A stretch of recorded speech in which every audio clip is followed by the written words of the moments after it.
அடுத்து வரும் நிகழ்ச்சியானது ஜாய்ஸ் மேயர் ஊழியங்களின் நண்பர்கள் மற்றும் பங்காளர்களால் தாங்கப்படுகிறது. உங்களுடைய வாழ்க்கையில் இப்போது நீங்கள் மிகவும் காயப்பட்டிருப்பதனால் உங்கள் தைரியமெல்லாம் போவது போலவும் அதை இனி பொறுத்துக் கொள்ள முடியாதது போல் உணரலாம். ஜாய்ஸ், நான் இதை சகித்துக் கொள்ள வேண்டும், முகத்தில் புன்முறுவலோடு இருக்க வேண்டும் என்று நீங்கள் சொல்வதை கேட்க இங்கு நான் வரவில்லை. 24 மணி நேரத்திற்குள் 3 மாய வித்தை காட்டி என் பிரச்சனையை அகற்றுவதற்கு நீங்கள் எனக்கு உதவ வேண்டும் என்று இங்கு வந்திருக்கிறேன் என்று சொல்கிறீர்களா?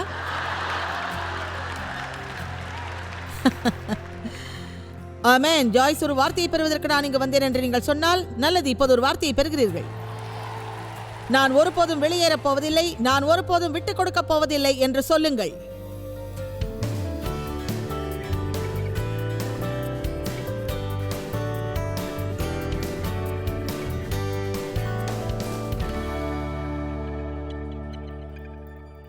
முயற்சியை கைவிடுவது ஒரு நல்ல தேர்வல்ல. நீங்கள் விட்டுக் கொடுப்பதை போல் உணரலாம், ஆனால் முயற்சியை கைவிடுவதை நம் வாழ்க்கையில் இனி அனுமதிக்கப் போவதில்லை என்று நான் இன்று சொல்வது என்னவென்றால், நீங்கள் விட்டுவிடாதிருங்கள், அதற்கு பதிலாக திடன் கொள்ளுங்கள். நீங்கள் எழுந்து நின்று கடவுள் உங்களுக்காக வைத்திருக்கும் புதிய வாழ்க்கையை ஆரம்பித்து அரண்மனை வாழ்க்கைக்கு செல்லும் பயணத்தை பற்றி பேசப் போகிறோம். யோசேப்பு ஒரு கனவு கண்ட இளைஞன். நீங்களும் உங்கள் வாழ்க்கைக்காக கனவு காண்கிறீர்கள் என்று நான் நம்புகிறேன். எந்தவித இலக்குகளும் இல்லாமல், எந்தவிதமான கனவுகளும் இல்லாமல் வாழ்வது ஒரு சலிப்பும் மந்தமுமான வாழ்க்கையாகும். உங்களுக்கு எவ்வளோ வயதானாலும் எப்போதும் கனவு காணாமல் இருக்க வேண்டாம். இளைஞர்களும் கனவு காணலாம், முதியோர்களும் கனவு காணலாம். உங்கள் வாழ்க்கையில் சில சிதைந்த கனவுகள் இருந்தாலும் மறுபடியும் கனவு காணுங்கள் என்று ஊக்குவிக்க நான் விரும்புகிறேன். நாம் இலக்குடைய மக்களாக படைக்கப்பட்டு இருக்கின்றோம். நாம் ஒரு இலக்கை எதிர்நோக்குகிறவர்களாக இருக்க வேண்டும். நாம் இலக்கை நோக்கி செயல்பட வேண்டும். ஒரு கனவு மற்றும் ஒரு குறிக்கோள் ஒரு நபருக்கு இருப்பது அவருடைய வாழ்க்கையில் மிகவும் முக்கியமான ஒரு விஷயம். யோசேப்பு என்ற மனிதனுக்கு ஒரு கனவு இருந்தது. அவர் ஒரு கனவு கண்டார் மற்றும் அவர் இளமையாக ஒரு இளம்பையனாக இருந்தார். அவர் அனுபவமற்றவர், முதிர்ச்சி அடையாதவராக இருந்தாலும் கற்றுக்கொள்ள நிறைய விஷயங்கள் இருந்தது. ஆனால் கடவுள் அவருக்கு கொடுத்த கனவை கண்டார். அவர் தலைமை வகிக்கக்கூடிய விதத்தில் தன்னை கண்டார். அவர் தன் சகோதரரையும் அவன் தகப்பனையும் அவனுக்கு முன்பாக பணிந்ததைக் கண்டு அதை போய் அவர்களிடம் சொன்னதினால் புத்தியற்றவனாக எண்ணப்பட்டான். சில நேரங்களில் நீங்கள் உங்கள் எதிர்காலத்திற்காக எதை பார்க்கிறீர்களோ அதை சிறிது உங்கள் மனதிற்குள் வைத்திருந்து கடவுள் அதை நிறைவேற்ற அனுமதிக்க வேண்டும். ஏனென்றால் அதை மற்றவர்கள் புரிந்து கொள்ளவே மாட்டார்கள். அவருடைய சகோதரர்கள் அவரிடம் மிக பொறாமைப்பட்டார்கள். உண்மையில் அவரை வெறுத்தார்கள். அவர்கள் அவரை இல்லாமல் போக பண்ண முடிவு செய்தார்கள். இதை வேதத்தில் ஆதியாகமம் 37 அதிகாரம் 18 ஆரம்பத்தில் பார்க்கலாம். அவர்கள் அவனை தூரத்தில் வரக்கண்டு அவன் தங்களுக்கு சமீபமாய் வரும் முன்னே அவனை கொலை செய்யும்படி சதி யோசனை பண்ணி ஒருவரை ஒருவர் நோக்கி, இதோ சொப்பனக்காரன் வருகிறான் என்றார்கள். உங்கள் வாழ்க்கையில் எதிர்மறையான மக்கள் உங்களை சுற்றி இருக்கிறார்கள் என்றால், அல்லது உங்கள் வாழ்வில் ஒரு லட்சிய கனவு இருந்தால் அவர்கள் உங்களுக்கு விரோதமாய் செயல்படுவார்கள். ஆமென். இப்போது வாருங்கள், அவனை கொன்று அவனுடைய உடலை ஒரு குழிக்குள் தள்ளுவோம். பிசாசு எப்போதும் நமக்கு ஒரு குழியை தோண்டி அதற்குள் நம்மை தள்ளுவதற்கு முயற்சி செய்கிறான். இது மனச்சோர்வின் குழியாக, ஊக்கமில்லாமையின் குழியாக, வறுமையின் குழியாக, நோய் மற்றும் வியாதிகளின் குழியாக இருக்கலாம். நாம் எப்போதும் உயர்ந்திருக்க வேண்டும் என்று கடவுள் விரும்புகிறார். ஆனால் பிசாசு நாம் அப்படி உயர்ந்திருப்பதை விரும்புவதில்லை. இப்போது அவனை கொன்று ஏதாவது ஒரு குழியிலே அவனை எரிந்து விடுவோம். பிறகு நாம் போய் நமது தகப்பனிடத்தில் பொய்யை பேசுவோம். நாம் அவனை குழியில் பார்க்கிறோம். ஆனால் இப்போது ஆதியாகமம் 41 அதிகாரம் 38 ஆரம்பத்தில் பார்ப்போம். அங்கே ஒரு வித்தியாசமான சூழ்நிலையை காண்கிறோம். இப்போது யோசேப்பை அரண்மனையில் பார்க்கிறோம். அப்பொழுது பார்வோன் தன் ஊழியக்காரரை நோக்கி, தேவ ஆவியை பெற்ற இந்த மனுஷனை போல் வேறொருவன் உண்டோ என்றான். அந்த குழி விஷயத்திலிருந்து இப்போது பல ஆண்டுகள் சென்றுவிட்டது. இப்போது காண்கின்ற இந்த காட்சியை மையப்படுத்தி இடையில் மேற்கொண்ட பயணத்தை பற்றி இந்த நேரத்தில் நாம் பார்க்க போகிறோம். ஏனென்றால் பல முறை நாம் நம் கனவுகளை பற்றியும் அந்த கனவு நிறைவேறும்போது உண்டாகும் மகிமையை பற்றியும் மாத்திரமே பேசுகின்றோம். ஆனால் பலரது செல்லும் பயணத்தை பற்றி பேசுவதில்லை. இன்று நீங்கள் உண்மையான நடைமுறையில் குழியிலிருந்து அரண்மனைக்கு எப்படி போக வேண்டும் என்று நான் சொல்லப் போகிறேன். குழியிலிருந்து வெளியேறவும் அரண்மனைக்கு செல்வதற்கும் ஒரு கனவு அவசியம் இல்லை. ஆனால் அந்த பயணத்தை எப்படி தொடர வேண்டும் என்றும் அப்பொழுது உங்கள் வாழ்க்கையில் என்ன எதிர்பார்க்க வேண்டும் என்றும் நீங்கள் தெரிந்து கொள்ள வேண்டும். உங்கள் வாழ்க்கை பயணத்தின் நடுவில் இருக்கிறீர்கள் என்பதையும் நீங்கள் புரிந்து கொள்ள வேண்டும். உங்களில் எத்தனை பேர் இப்போது பயணத்தின் நடுவில் இருக்கிறீர்கள்? பார்வோன் யோசேப்பை நோக்கி, தேவனாகிய கர்த்தர் இவை எல்லாவற்றையும் உமக்கு தந்தருளியது போல் உன்னை போல் மனவலிமையும் புத்தியும் அறிவும் ஞானமும் உள்ளவன் ஒருவனும் இல்லை என்றார். கடவுள் இப்போது இந்த இளைஞனுக்கு கொடுத்திருக்கும் கிருபையை பாருங்கள். நீ என் அரண்மனைக்கு அதிகாரியாயிருப்பாய். உன் வாக்கின்படியே என் ஜனங்கள் எல்லாரும் அடங்கி மரியாதையுடன் கீழ்ப்படுதலுடன் அடக்கத்துடன் நடக்க கடவார்கள். சிங்காசனத்தில் மாத்திரம் உன்னிலும் நான் பெரியவனாயிருப்பேன் என்றான். பின்னும் பார்வோன் யோசேப்பை நோக்கி, பார், எகிப்து தேசம் முழுமைக்கும் உன்னை அதிகாரி ஆக்கினேன் என்று கூறினான். பார்வோன் தன் கையில் போட்டிருந்த தன் முத்திரை மோதிரத்தை கழற்றி அதை யோசேப்பின் கையிலே போட்டு மெல்லிய வஸ்திரங்களை அவனுக்கு உடுத்தி பொன்னாலான சரப்பணியை அவன் கழுத்திலே தரித்தான். அருமை அருமை அருமை! யோசேப்பின் கனவு நனவாயிற்று. ஏன் சில நேரங்களில் மக்களின் கனவுகள் பலிப்பது இல்லை?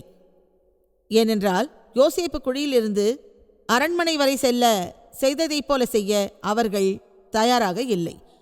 அது கடினமாக இருக்கிறது. நீங்கள் நினைத்ததை விட நீண்ட நேரம் காத்திருக்க வேண்டியிருக்கும் போது, நினைத்ததை விட விஷயங்கள் மிக கடினமானவைகளாக இருக்கிற போது, உங்கள் வாழ்வில் அதிக நாட்கள் அதற்காக செலவு செய்வதாக தோன்றும் போது மனசோர்வு உண்டாகிறது.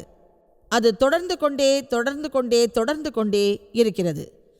ஆனால் முயற்சியை கைவிடாத மக்களுக்கும் பயணத்தை நிறுத்தாத மக்களுக்கும் நான் உறுதியளிக்கிறேன், நீங்கள் தொடர்ந்து பயணித்து முன்னேறிக்கொண்டே போனால் இலக்கின் முடிவு கோட்டை தொட்டு வெற்றி பெறுவீர்கள். நீங்கள் நிச்சயமாக முடிவு கோட்டை தொடுவீர்கள். சாத்தான் நம் எல்லோருக்கும் ஒரு குழி தோண்டி வைத்திருக்கிறான். அவன் நிச்சயமாக எனக்கும் ஒரு குழி தோண்டியிருக்கிறான், உங்களுக்கும் குழி தோண்டியிருக்கிறான். என் நிகழ்ச்சியில், என் போதனைகளில் இது அதிகம் கேட்டிருப்பீர்கள். நீங்கள் என் சாட்சியும் அறிந்தபடியினாலே அதை பற்றி அதிகமாக விவரித்து நான் பேசப்போவதில்லை. ஒருவேளை அது உங்களுக்கு தெரியாது என்றால் சொல்கிறேன். நான் என் தந்தையால் பாலியல் பலாத்காரம் செய்யப்பட்டேன். அது தெரிந்தும் என் அம்மாவால் அந்த சூழ்நிலையில் கைவிடப்பட்டேன். அதை பற்றி எதுவும் செய்ய எனக்கு தைரியம் இல்லை. எப்போதாவது நீங்கள் அதை போல் நடத்தப்படுகிறீர்களா? பலருக்கு நான் எதை பற்றி பேசுகிறேன் என்பது தெரியும். உங்கள் வாழ்வில் நீங்கள் துன்புறுத்தப்பட்டுள்ளீர்கள் என்றால் அது கடினமானது. நீங்கள் சிதைக்கப்பட்டிருக்கிறீர்கள். நீங்கள் சரியான விதத்தில் அன்பை ருசிக்கவில்லை. நீங்கள் நிராகரிக்கப்பட்டிருக்கிறீர்கள். பலவிதமான எண்ணங்கள் உங்களை தாக்கி நீங்கள் நிலையற்றவர்களாய் இருக்கிறீர்கள். நீங்கள் அதிலிருந்து மீட்டெடுக்கப்பட முடியும் என்று நம்பி தேவனை விசுவாசித்து பயணித்தால் பல ஆண்டுகள் கழிந்தாலும் முற்றிலுமாய் மீண்டு வர முடியும். நான் அந்த குழியிலிருந்து வெளியே வர முடியும் என்று எனக்கு தெரியாமல் பல ஆண்டுகள் கழிந்த பிறகு ஒரு நாள் ஒரு பெரிய வாழ்க்கை உண்டு என்பதை அறிந்தேன். நான் சாத்தானின் பொய்களை நம்பினேன். உங்களை உற்சாகப்படுத்த விரும்புகிறேன். கடவுள் பட்சபாதமற்றவர், எவரையும் வித்தியாசமாக மதிக்காதவர். அவர் ஒருவருக்கு செய்யும் நற்காரியத்தை எவருக்கும் செய்வார். கடவுளின் வாக்குறுதிகளை யார் வேண்டுமானாலும் நம்பலாம். அப்படி ஒரு குழியிலிருந்து வெளியே வந்து அரண்மனை போன்ற ஒரு வாழ்க்கையை சுதந்திரித்த ஒரு நபரை நாம் பார்க்க முடியும் என்றால் உங்கள் வாழ்க்கையும் அவ்வாறு மாற முடியும். நீங்கள் வாழ்க்கையில் உயர முடியும். மீண்டும் சொல்கிறேன், அரண்மனை போன்ற வாழ்க்கையை சுதந்திரித்த நபரை பார்க்க முடியும் என்றால் உங்கள் வாழ்க்கையும் அவ்வாறு மாற முடியும். நான் சொல்கிறேன், நீங்களும் வாழ்க்கையில் உயர முடியும். நீங்களும் வாழ்க்கையில் உயர முடியும். இப்போது கேளுங்கள், சோதனையை மேற்கொள்ளும் போது நீங்கள் ஒரு சாட்சியாக மாறுகிறீர்கள். நான் நிறைய விஷயங்களில் சோதனையை மேற்கொண்டேன் என்ற சாட்சி எனக்கு உண்டு. ஆனால் மக்கள் பல சோதனைகளை சந்திக்கும் போது புலம்பலில் தான் ஈடுபடுகிறார்கள். அவர்களுக்கு சாட்சி இல்லை, அவர்களுக்கு புலம்பல் தான் இருக்கிறது. தங்கள் வாழ்க்கையில் நடக்கும் எல்லாவற்றையும் பற்றி அவர்கள் புலம்பி முனகிவிடுகிறார்கள். இப்போது யோசேப்பின் கதையை பற்றி இங்கு பலர் அறிந்திருப்பீர்கள், பலர் அறிந்திருக்கவும் மாட்டீர்கள். கடந்த சில மாதங்களில் இந்த மாநாட்டிற்கு வரும் எத்தனை பேருக்கு உண்மையிலேயே வேதத்தை தெரியாது என்று ஆச்சரியமாக இருக்கிறது. நீங்கள் வாஞ்சி உள்ளவர்களாக இருக்கிறீர்கள். உங்களை ஏதாவது ஒரு வசனம் தொட்டிருக்கலாம். நீங்கள் ஒருவேளை தொலைக்காட்சி நிகழ்ச்சியை காணலாம், அல்லது ஒருவேளை ஒருவருடைய சாட்சியை கேட்டிருக்கலாம். ஒரு விசுவாச போதனையை நீங்கள் கேட்டதனால் உங்களில் ஒரு மாறுதல் ஏற்படலாம். ஆனால் நீங்கள் அந்த மாறுதல் உங்களுக்குள் ஏற்பட்டும் இன்னமும் வேதத்தை தியானிக்காமல் இருக்கிறீர்கள். சமீபத்தில் நான் ஒரு மாநாட்டில் இப்படி கேட்டேன், எத்தனை மக்களுக்கு வேதத்தில் ஏசாயா 61ஆம் அதிகாரத்தில் கடவுள் நமக்கு சாம்பலுக்கு பதிலாக சிங்காரத்தை தருகிறார் என்று சொல்லப்பட்டிருக்கிறது என்று தெரியாது என்று கேட்டேன். ஏறக்குறைய 70% மக்கள் கையை உயர்த்தினார்கள். நான் உங்களுக்கு எல்லாம் தெரியும் என்று நினைத்து இன்று பேசப்போவதில்லை. புதியதாக கற்றுக்கொள்ளப் போகிறீர்கள் என்பது போல் பேசப் போகிறேன். அதை நீங்கள் அவமானம் என்று நினைத்து விட வேண்டாம். ஏனென்றால் உங்களில் சிலருக்கு நிறைய தெரிந்தாலும் கூட இங்கே இருக்கும் பலருக்கும், தொலைக்காட்சி மூலம் பார்த்து கொண்டிருப்பவர்கள் பலருக்கும் அதிகமாக தெரியாது. நான் சொல்லப்போவது என்னவென்றால், நீங்கள் வாழ்க்கையில் ஒடுக்கப்பட்டு இருந்தால் இயேசு உங்கள் சூழ்நிலையை மாற்றி வெளியே கொண்டு வரும் ஒரு நிபுணர் என்பதை அறிந்து கொள்ளுங்கள். அவர் சொன்னார், ஒரு குழிக்குள் ஒரு ஆட்டுக்குட்டி இருந்தால் அவர் 99 ஆடுகளை விட்டுவிட்டு குழிக்குள் உள்ள ஒரு ஆட்டுக்குட்டியை வெளியே எடுப்பார். நான் உங்களுக்கு சொல்கிறேன், நீங்கள் அந்த ஒரே ஒரு நபராக இருந்தாலும் இயேசு உடனே வந்து உங்களைத்தான் வெளியே எடுக்க விரும்புகிறார். ஆமென். உங்கள் வாழ்க்கையில் நீங்கள் ஒரு லட்சிய கனவை காண்பது இன்றியமையாத ஒன்று. ஒருவேளை நீங்கள் இதை கேள்விப்பட்டே இருக்க மாட்டீர்கள், ஆனால் அதே சமயம் நீங்கள் வாழ்வில் தற்போதைய நிலையிலே இருக்க வேண்டிய அவசியமும் இல்லை.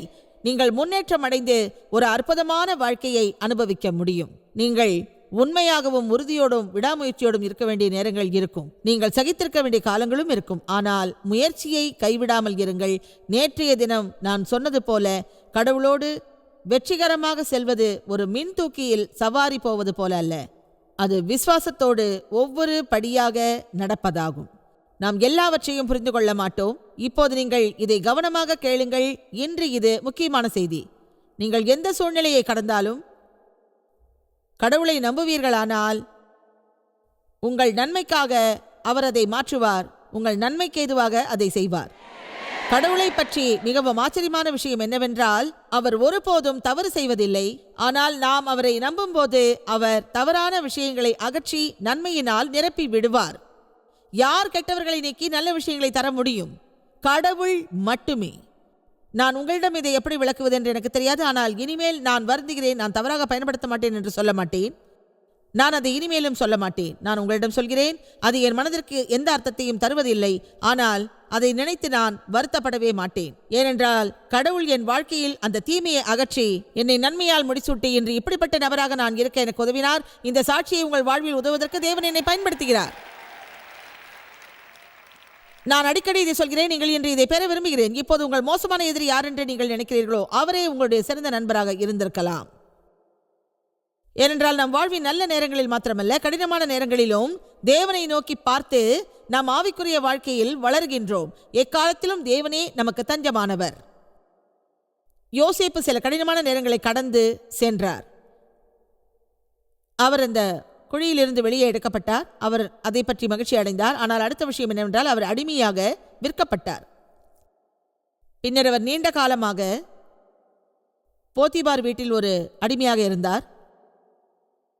அதன் பின்பாக போத்திபார் அவருக்கு ஆதரவாக இருந்தார். அதன் பின் போத்திபாரின் மனைவி அவருடன் தகாத பாலியல் உறவு வைத்துக்கொள்ள விரும்பினார். யோசேப்பு தனது உத்தமத்தை காத்து, இல்லை நான் செய்ய மாட்டேன் என்றார். அவள் அவரை பற்றி பொய் சொன்னார். அவர் செய்யாத குற்றத்திற்காக 13 ஆண்டுகள் சிறையில் அடைக்கப்பட்டார். ஆனால் சிறையில் கூட அவர் பொறுப்பில் வைக்கப்பட்டார். நீங்கள் உண்மையிலேயே கடவுளின் மனிதனாக அல்லது பெண்மணியாக இருக்கும்போது நிச்சயமாகவே நீங்கள் எங்கே இருந்தாலும் கடவுளால் உங்களை மேம்படுத்தி உயர்த்தி வைக்க முடியும். நீங்கள் எங்கே இருந்தாலும். ஏனென்றால் யோசேப்பு இருக்கும் இடத்தில் பொறுப்பாளராக நியமிக்கப்பட்டார். கடவுளின் கரம் அவர் மீது இருந்தது என்பதையும் கடவுளின் தயவை பெற்றிருப்பதையும் மக்கள் புரிந்து கொண்டார்கள்.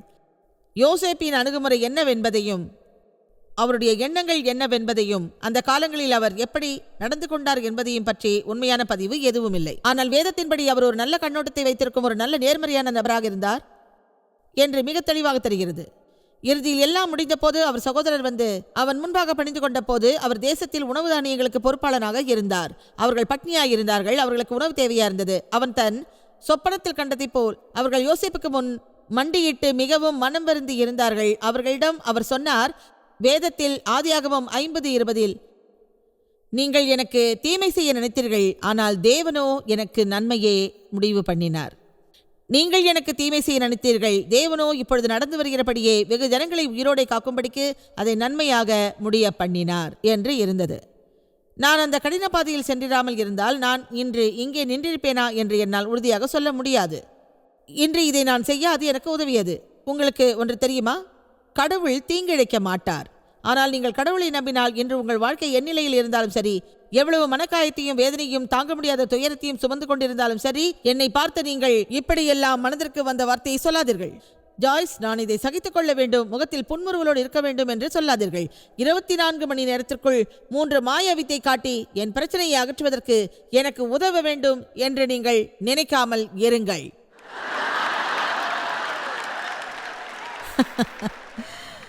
ஆமென். ஜாய்ஸ், ஒரு வார்த்தையை பெறுவதற்கு நான் இங்கு வந்தேன் என்று நீங்கள் சொன்னால் நல்லது. இப்போது ஒரு வார்த்தையை பெறுகிறீர்கள்.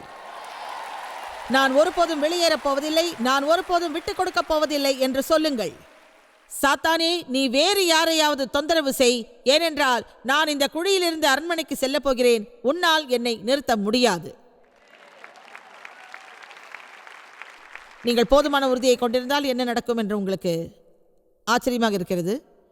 இது குழியிலிருந்து வெளியே வர வேண்டிய நேரம். இதை வேதத்தில் சகரியா 9ஆம் அதிகாரம் 11-12 வசனங்களில் பார்க்கலாம். உனக்கு நான் செய்வது என்னவென்றால், தண்ணீர் இல்லாத குழியிலே அடைப்பட்டிருக்கிற உன்னுடையவர்களை நான் தேவன் தன்னுடைய ஜனங்களோடு செய்து தெளிக்கப்பட்டு முத்திரை இடப்பட்ட உடன்படிக்கையின் இரத்தத்தினாலே விடுதலை பண்ணுவேன். கிறிஸ்துவின் இரத்தத்தால் நாம் விடுவிக்கப்பட்டதால் கடவுளுக்கு நன்றி. கிறிஸ்து உங்களுக்கு என்ன செய்தார் என்பதில் பிழை இல்லாததால் எந்த குழியும் உங்களை வைத்துக் கொள்ள முடியாது. எந்த குழியும் உங்களை வைத்துக் கொள்ள முடியாது. அன்பு அன்பு அன்பு அன்பு அன்பு. வசனம் 12. நம்பிக்கை உடைய சிறைகளே, பாதுகாப்பான செழிப்பான அரணுக்கு திரும்புங்கள். இரட்டிப்பான நன்மையை தருவேன், அதை இன்றைக்கே தருவேன். இப்போது அவர் என்ன சொல்கிறார்? நீங்கள் நம்பிக்கையின் கைதியாக இருப்பீர்கள் என்றால் கற்பனை செய்து பாருங்கள். நான் ஒரு முறை அப்படி செய்தேன். இந்த மேடையில் கட்டி வைக்கப்பட்டிருந்த ஒரு சிறைக்கூடம் இருந்தது. நான் அதற்குள்ளே சென்றேன். அதற்கு நம்பிக்கை என்று ஒரு தலைப்பு இருந்தது. நான் சொன்னேன், நீங்கள் நம்பிக்கையின் கைதியாக இருப்பீர்கள் என்றால் விரிவாக்கப்பட்டதில் நீங்கள் நம்பிக்கையிலிருந்து விலகிவிட முடியாது. நீங்கள் நம்பிக்கை இழக்க மாட்டீர்கள். நீங்கள் நம்பிக்கையோடு பூட்டிவிடப்பட்டீர்கள். நீங்கள் நம்பிக்கையோடு சிறையில் இருக்கிறீர்கள். தங்கள் வாழ்க்கையில் மாற்றத்தை பார்க்க போகிறோம் என்று அவர்கள் நம்பிக்கையோடு இருக்கும்போது நம்பிக்கை உடையவர்களை யாரும் தோற்கடிக்க முடியாது. இங்க வருத்தத்தோடு வந்தவங்கெல்லாம் மகிழ்ச்சியோட போறீங்க. ஒருவேளை சில சோகத்தை அடைஞ்சிருக்கலாம். நீங்க மகிழ்ச்சியோடு வெளியேறலாம். நீங்கள் நம்பிக்கையுடனும் நிச்சயத்துடனும் இருந்து கடவுள் உங்களுக்கு நடக்கும் ஒவ்வொரு கெட்ட காரியத்தையும் எடுத்து அவர் அதை நல்லதாக மாற்றி கிரியை செய்ய முடியும். கடவுள் நீங்கள் இழந்ததை திரும்ப கொடுப்பது மட்டுமல்லாமல் நீங்கள் இழந்ததை அவர் இரட்டிப்பாகவும் தருவார். நான் அதை பிரச்சனைகளுக்கு இரட்டை பலன் என்று அழைக்கிறேன். ஆமென்.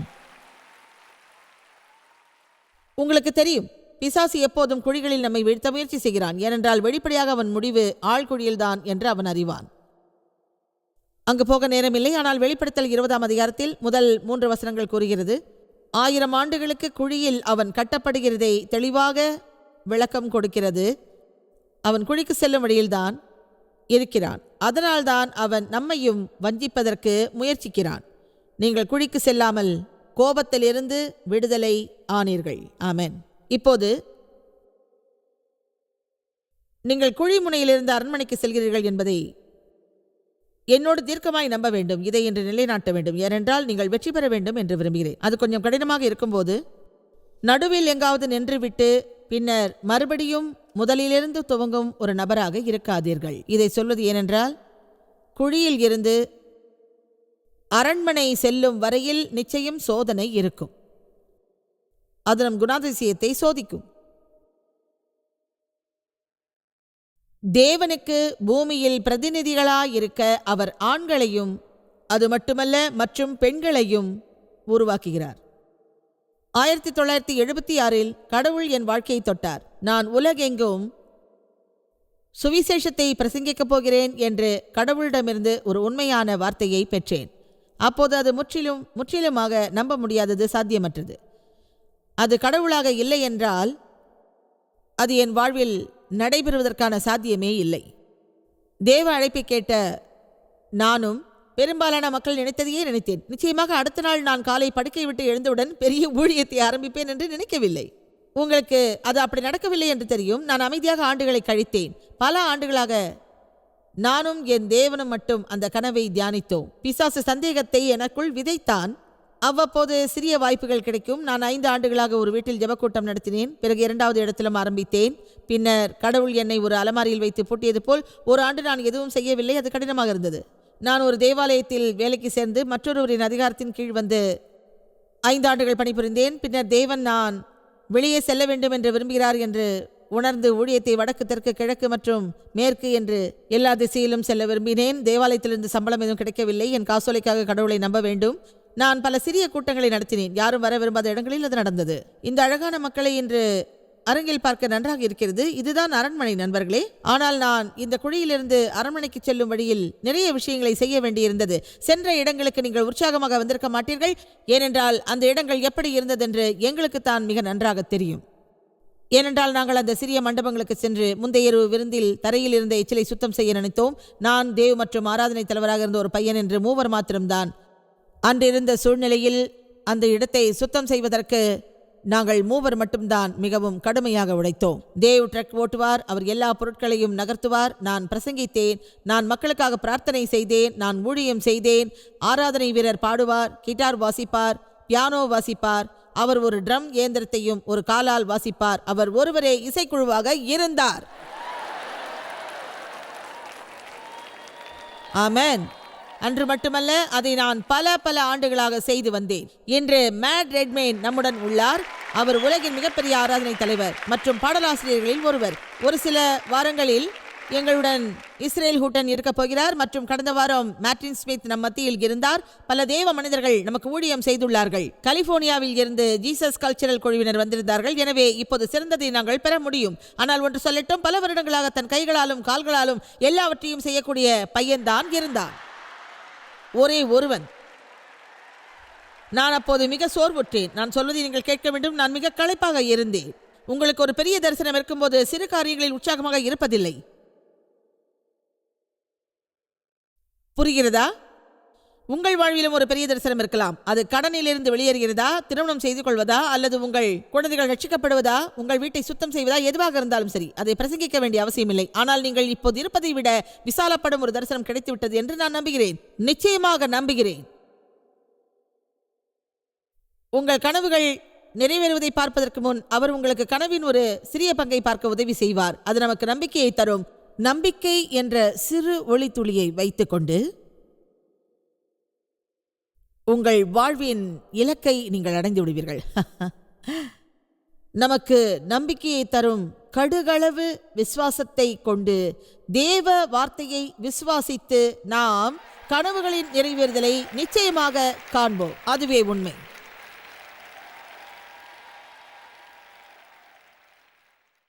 நீங்கள் ஓட்டத்தை நிறுத்திவிடக்கூடாது மற்றும் கைவிடக்கூடாது. நீங்கள் சோதனை காலத்தை கடந்து செல்ல வேண்டும். நான் கடவுளை பற்றி உங்களிடம் சொல்ல விரும்புகிறேன். அவருடன் நீங்கள் ஒருபோதும் தோல்வி அடைவதில்லை. நீங்கள் வெல்லும் வரை உங்களை புதுப்பித்துக் கொண்டே இருக்க வேண்டும். அதே சோதனையை 200 முறை எடுக்க விரும்பினால் அது உங்கள் விருப்பம். இதை பெற்றுக்கொள்ளுங்கள் நண்பர்களே. அதே சோதனையை 200 முறை சந்தித்துக் கொண்டிருக்கலாம். ஆனால் ஒன்று சொல்ல விரும்புகிறேன், நீங்கள் அதை ஒரு பிரச்சனை என்னும் மலையை சுற்றி கொண்டிருந்தால் நீங்கள் விழித்தெழுந்து சொல்லுங்கள், இந்த அணுகுமுறை சரியில்லை என்று சொல்லி இனி தேவன் நடத்தும்படி செய்வேன் என்று தீர்மானியுங்கள். நான் செல்லும் வழி சரியில்லை என்று நினைக்கிறேன், இனி நீரே எம்மை நடத்தும் தேவனே. அதை செய்ய யாராவது தயாரா? தேவன் நடத்தும்படி செய்ய தயாரா? ஒன்றை சொல்ல விரும்புகிறேன், கடவுள் தனது மனதை ஆற்றிக்கொள்ள மாட்டார். இந்த கதையை நீங்கள் கேட்டிருக்கக்கூடும். ஒரு குழியில் விழுந்த கழுதையை பற்றியது. அதன் உரிமையாளர் எட்டி பார்த்து, இது ஒரு பழைய கழுதை, இந்த குழியும் ஆழமானது, நான் கழுதையை வெளியே எடுக்க முயற்சி செய்ய நிறைய செலவாகும், எப்படியும் இது ஒரு கிழட்டு கழுதை, நான் என் நண்பர்கள் சிலரை அழைத்து மண்ணால் மூடி அந்த குழியிலேயே புதைத்து விடலாம் என்றார். அதனால் அவர் சில நண்பர்களை அழைத்து வந்தார். அவர்கள் அந்த ஏழை கழுதை மீது மண்ணை அள்ளி கொட்டி கொண்டிருந்தார்கள். முதலில் கழுதை கதறி அழுதது. கழுதை எப்படி கதறும் என்று எனக்கு தெரியாதே. உண்மையிலேயே கதறி அழுதது, சத்தமாக கனைத்தது, மிக சோகமாக இருந்தது. கொடூரமான குரல். மணலை அள்ளி போட்ட பிறகு கழுதை அமைதியாக இருந்தது. அவர்கள் நினைத்தார்கள், ஒருவேளை அது ஏற்கனவே இறந்துருச்சு போல் இருக்குன்னு. உண்மையில் என்ன நடக்கிறது என்று அவர்கள் உணரவில்லை. ஆனால் கழுதை தன் முதுகில் விழுந்த ஒவ்வொரு கூடை மணலையும் ஒரு சிலுப்பிவிட்டு அதன் மேல் ஏறி நின்றது. புரிந்துவிட்டதா? அவர்கள் இன்னும் மண்ணால் நிரப்பினார்கள். அது அதை குலுக்கி மேலும் மேலும் எழுந்து நின்றது. அது நீண்ட காலமாக விட்டுக் கொடுக்கவே இல்லை. விரைவில் அந்த குழிக்குள் போதிய மண் இருந்தது. அது கழுதையை மேலே உயர்த்தியது. முடிவில் கழுதை வெளியே வந்தது.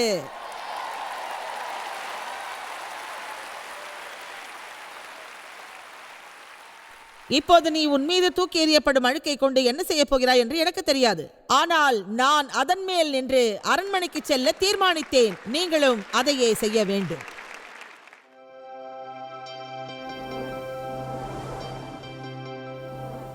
சில நேரங்களில் நாம் அனைவரும் மனசோர்வை உணர்கிறோம், அல்லது ஒருவேளை நாம் கைவிடுவதைப் போல உணர்கிறோம்.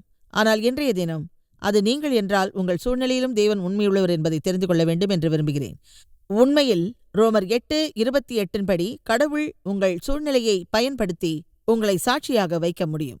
அதனால்தான் கடவுள் நீங்கள் விட்டுக் கொடுக்கப் போவதில்லை என்று உங்களை உங்கள் மனதில் உறுதி செய்ய விரும்புகிறார். அதுதான் என் மிகப்பெரிய பலம் என்று நம்புகிறேன். நான் புரிந்து கொள்ளாத பல விஷயங்கள் இருந்தது. பல விஷயங்கள் என்னை மிகவும் அழுத்தியதால் நான் நிற்க முடியாமல் திணறினேன். ஆனால் அதே சமயம் நான் விட்டுவிடப் போவதில்லை என்று தீர்மானித்தேன்.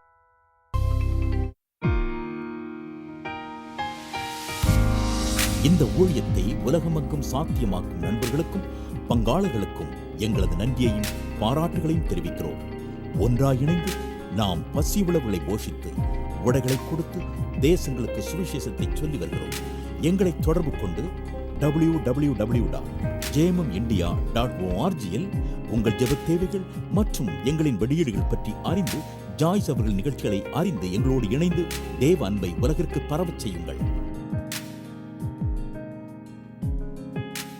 அடுத்து வரும் நிகழ்ச்சியானது ஜாய்ஸ் மேயர் ஊழியங்களின் நண்பர்கள் மற்றும் பங்காளர்களால் தாங்கப்படுகிறது.